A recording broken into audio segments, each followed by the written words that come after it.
మీరు ఎప్పుడైనా ఆలోచించారా హోలీ పండుగ ఎందుకు జరుపుకుంటారు అని? ఇది కేవలం రంగుల పండుగలు మాత్రమే కాదు, గొప్ప కథ.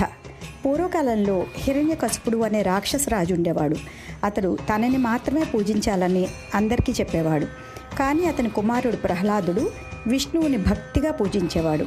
ఈ విషయం హిరణ్యకశిపుడికి నచ్చలేదు. అతడు ప్రహ్లాదుని రకరకాలుగా చంపడానికి ప్రయత్నించాడు. కానీ ప్రతిసారి విష్ణువు రక్షించేవాడు. చివరకు హిరణ్యకశిపుడు తన అక్క అయిన హోలికను ప్రహ్లాదుని చంపడానికి పంపించాడు. హోలికకు మంటలు తగలవు అనే వరం ఉంది. అందుకే ఆమె ప్రహ్లాదుని తన ఒడిలో ఉంచుకుని మంటలలో కూర్చుంది. కానీ ఆశ్చర్యంగా హోలిక కాలిపోయింది, ప్రహ్లాదుడు సజీవంగా బయటపడ్డాడు. అందుకే హోలీ పండుగ ముందు రోజు హోలికా దహనం చేస్తారు. అంటే చెడుపై మంచి సాధించే విజయం. రెండవ రోజు ప్రేమ, స్నేహం, ఆనందానికి గుర్తుగా రంగులు చల్లుకుంటారు. ఆ విధంగా హోలీ పండుగను జరుపుకుంటారు. మీరు ఎలా హోలీ సెలబ్రేట్ చేసుకున్నారో కామెంట్ చేయండి. సబ్స్క్రైబ్ చేసుకోవడం మర్చిపోకండి. Thank you.